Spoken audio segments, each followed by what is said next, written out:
You know, when you watch a movie, there is a very clear, comforting boundary line. The credits roll, the actors go back to their trailers, and you implicitly understand that Iron Man isn't, actually flying around Los Angeles in real life. Right, exactly. It's totally safe. It's neatly categorized. Yeah, but when you step into the world of professional wrestling, specifically the WWE, that rigid boundary just evaporates. The line between what is a scripted television show and what is a living, breathing reality is completely murky. Oh, absolutely. In the industry, that blurred line is known as kayfabe. It's the portrayal of staged script events as genuine. Right. But we aren't in the 1980s anymore. Performers today are constantly active on social media, just under this 247 microscope. Totally, which is exactly why today, for you, the listener, Yeah. we are opening up a massive stack of sources on this deep dive. I mean, we've got everything from wrestling dirt sheets and podcast transcripts to an Entertainment Tonight farmed tour. It's quite the mess. It really is. And our mission today is to dissect the extreme psychological tightrope of WWE superstar Liv Morgan.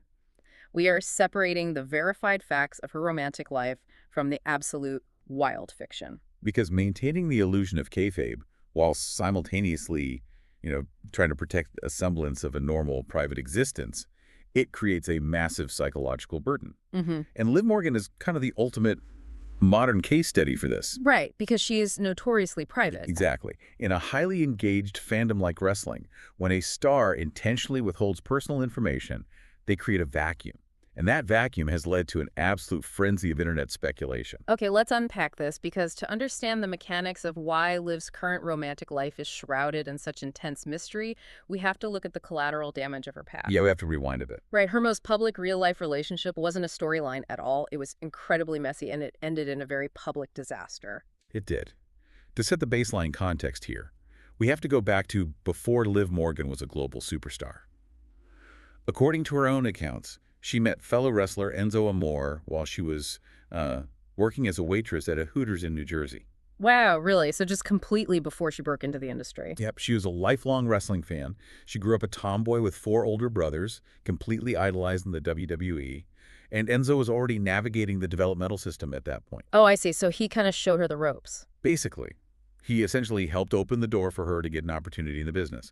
They started dating, and they actively tried to keep the relationship under wraps. Because backstage politics are pretty intense. Insanely intense. They knew how backstage politics could derail a career before it even starts. So the implosion of that relationship happens around 2017, and that is where the reality of the business really rears its head.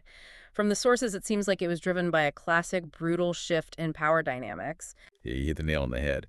Enzo gets called up to the main WWE roster. He is suddenly thrust into this intense global spotlight. He's traveling the world, making real money. Exactly. Meanwhile, Liv stays behind in NXT, which is WWE's developmental brand down in Florida. So they're physically separated, but also professionally, right? I mean, the chasm between a main roster star and a developmental talent has to be massive. It's a completely different world. Right. And the fallout was painfully public. It was eventually revealed that Enzo cheated on her. Ouch. And Liv actually took to Twitter to address the split, right? But what stood out to me in the sources is that her reaction wasn't the typical public heartbreak you see from celebrities. No, not at all. She expressed a profound relief at being single. She specifically noted that she no longer had to constantly look over her shoulder. I want to pause on that specific phrase because, looking over your shoulder paints a picture of intense paranoia. I don't get it, though. How so? Well, Enzo was living the dream. He made it to the main roster. He was making money, and he was spending cash on designer clothes and, premium tickets to the Floyd Mayweather versus Conor McGregor boxing match. Right, the big fight. Yeah. Why did that lifestyle give him what the wrestling dirt sheets called backstage heat? Isn't that just what rock stars do? I mean, isn't that the point of getting famous? In the music industry, absolutely. But professional wrestling, well, it operates as a carny brotherhood. The mechanism of backstage heat isn't strictly about jealousy over money. Oh, really? Then what is it about? It is about a perceived lack of respect for the collective grind. You have a locker room full of veterans who are taking brutal physical bumps 200 nights a year. Like putting their bodies on the line. Exactly. So when a newcomer like Enzo starts prioritizing the flash, the shoes, the VIP tickets, the celebrity lifestyle over the agonizing work required to sustain the show, the locker room turns on him. Wow. Yeah, he alienated his peers by breaking the unwritten rules of respect. So, if I'm picturing this, Liv is down in developmental, grinding every single day in the ring, watching the guy who brought her into the business become the ultimate cautionary tale of how not to handle fame. Yes, he gets completely exiled by the locker room, and their relationship just disintegrates. That's a brutal lesson to learn firsthand. Mixing sudden fame, money, and public romance is incredibly toxic. Which is exactly why she implemented a total media blackout on her private life. Hmm. She witnessed the vulnerability of being exposed. It's like a defensive mechanism. Totally. When your partner's failures become your public embarrassment, the natural human response is to build a wall. So she stopped sharing anything about who she was dating. But human nature, and especially the internet, abhors a vacuum. When fans don't have facts, they just, they manufacture them. They absolutely do. Which brings us to the speculation machine. The rumors started relatively mild, right? Around 2018 with the British wrestler Tyler Bate. Yeah, but that was sparked purely by a few flirty tweets and cozy photos. Nothing too crazy. But the real obsession, the narrative that took over forums and social media, centers entirely around wrestler Bo Dallas, also known as Taylor Rotunda. Oh, definitely. If you analyze Google Trends data for Liv Morgan over the last few years, her name is inextricably linked with queries like Liv Morgan Bo Dallas or Liv Morgan husband. It's crazy. A massive segment of the fandom speaks about this relationship as if it's a documented historical fact. They are completely convinced the two of them built a secret life together. It's like when your extended family assumes you're engaged to a coworker just because you were tagged in the same group photo on Facebook. The internet found a metaphorical grocery store receipt and built an entire Jurassic Park of a secret marriage around it. That's a great way to put it. Because when we actually dug into the sources driving this rumor, it's built on four incredibly flimsy pillars. Let's look at the first one. It's a February 2021 report from wrestling journalist Dave Meltzer claiming Dallas and Morgan owned a farm and lived together. Right, the Meltzer report. But wait, Meltzer is arguably the most prominent journalist in the space. Doesn't a report from him legitimize the rumor? You have to understand the mechanics of the wrestling dirt sheet economy. Unlike traditional sports journalism, which relies heavily on PR statements and verified team sources, dirt sheets often operate on locker room whispers. So it's more like a game of telephone. Very much so. It's secondhand accounts and backstage speculation. Meltzer is highly influential, but he has a well-documented history of presenting locker room gossip as hard fact. Ah, see. A rumor starts at catering, gets texted to a journalist, and suddenly it's published as a real estate reality. And the fans took that whisper and ran with it to find proof. Which brings us to piece of evidence number 2, which is just hilarious to me. It's a June 2021 Reddit post. Yes, the infamous grocery store photo. Literally, a fan snapped a covert photo showing Liv and Bo shopping together at a Publix grocery store down in Florida, buying groceries. That is the internet's smoking gun. It's absurd. And the third piece of evidence is even more tenuous. Fans scoured photos from fellow wrestler Sonya Deville's wedding and found a blurry background sighting of Liv and Bo just standing vaguely near each other in a crowd. Standing near each other at a wedding, call the press. And the grand finale, the piece that mainstream pop culture outlets actually aggregated as confirmation, comes from WWE legend Ric Flair. This one is unbelievable. On a 2023 episode of his podcast, To Be the Man, Flair is casually rambling about Bo Dallas's family tree. And out of nowhere, he just drops, Bo's with Liv Morgan now. I think, are they married? I don't know. What's fascinating here is that we are witnessing the psychological phenomenon of confirmation bias in real time. Oh, 100%. The fandom already wanted to believe the narrative. Exactly.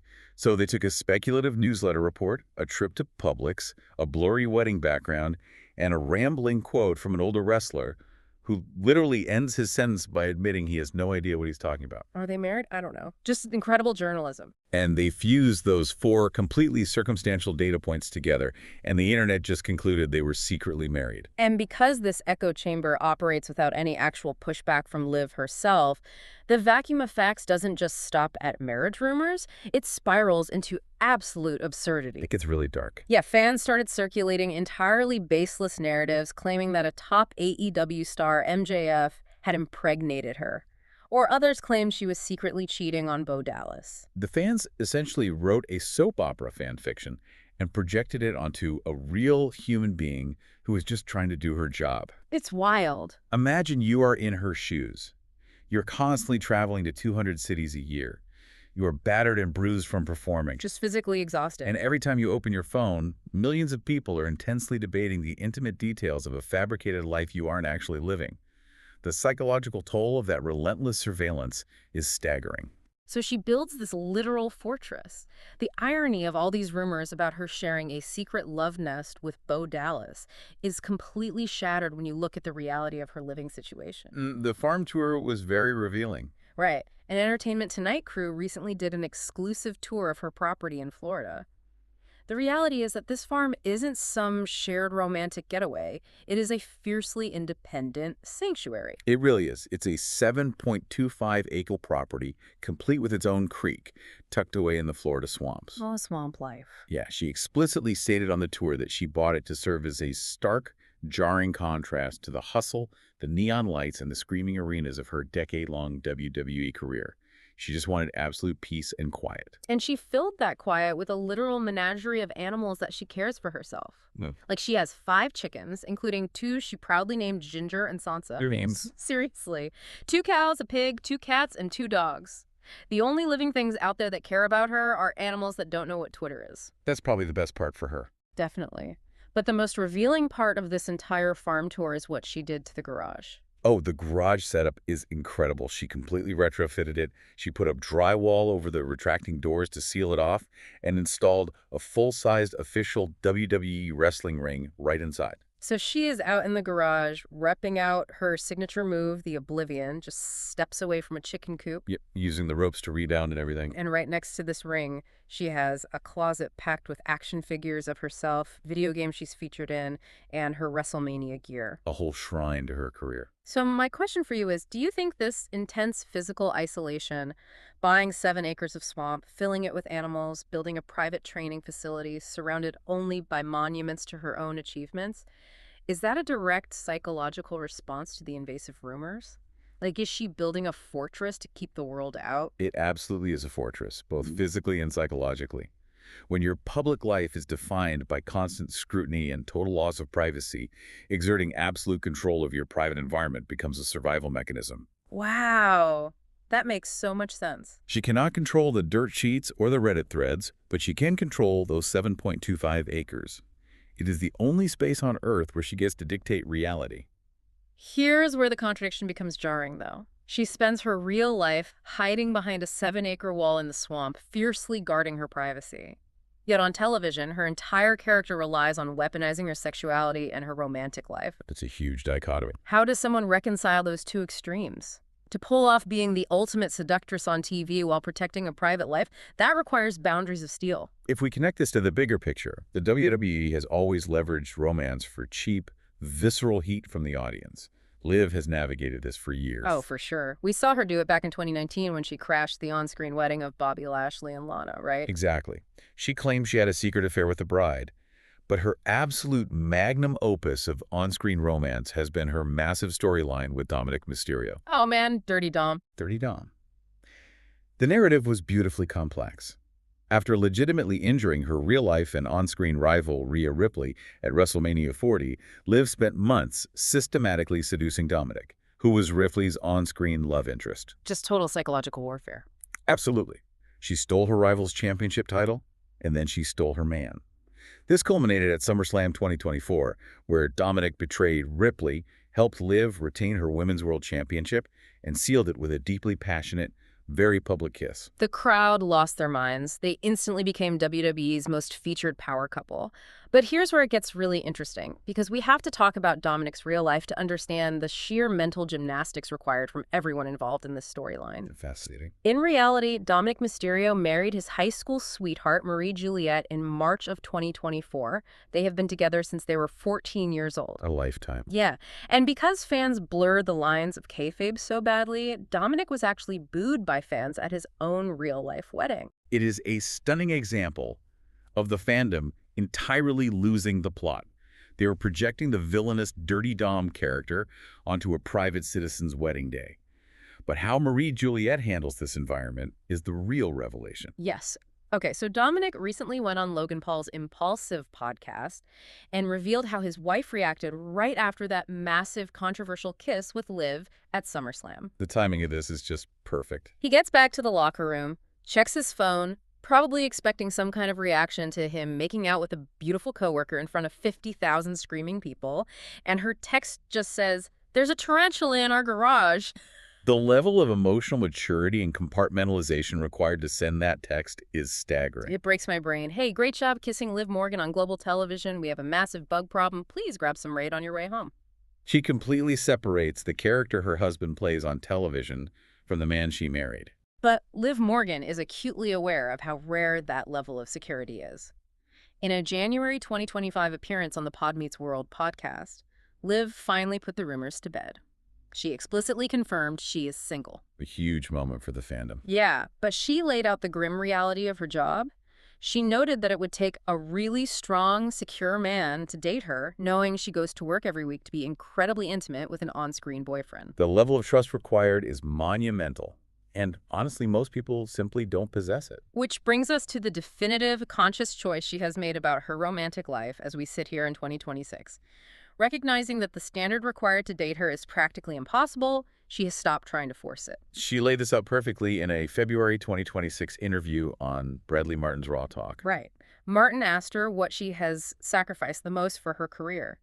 And she didn't hesitate. She said her personal life. She stated very clearly that she is willingly sacrificing personal relationships to make herself completely available to WWE. She wants a family 100% one day, but right now, in this phase of her life, she is choosing her career over everything else. She feels the company has given her so much, she wants to match that energy. And the professional payoff for that sacrifice is undeniable. Just weeks before that interview, she won the 2026 Royal Rumble, earning the right to choose her WrestleMania 42 opponent, which we now know is Stephanie Vacker. It's incredible. She has reached the absolute peak of the industry mountain. So what does this all mean for you, the listener? We are constantly fed corporate buzzwords about work-life balance and, having it all. But Liv is essentially proving that to reach the absolute 1% pinnacle of a highly competitive field, balance is a complete myth. It's deeper than just sacrificing time, though. Liv Morgan hasn't just abandoned romance, she has commodified it. Oh, that's a good point. She realized that in an industry that demands your entire physical and emotional identity, keeping your real love life non-existent isn't just about privacy. It's about protecting your last piece of unmonetized humanity. Wow. Unmonetized humanity. Exactly. True greatness in a field like this doesn't come from balance. It comes from total obsession. You cannot be the top draw in a global entertainment company, maintain a complex, physically demanding on-screen romantic storyline, and simultaneously nurture a healthy private relationship. The math simply does not work. It doesn't. So, she chose the ring. To wrap up this deep dive, we've essentially taken a sledgehammer to the rumor mill today. We separated the facts from the fiction. We explored the messy reality of the Enzo Amore breakup that taught her to raise her shields. And we debunked the Bo Dallas rumors, showing how internet echo chambers build massive narratives out of blurry grocery store photos and out-of-context podcast quotes. We stepped inside the reality of her 7-acre Florida sanctuary with Ginger the chicken, and we unpacked her deliberate, conscious choice to stay single and dominate the WWE heading into WrestleMania 42.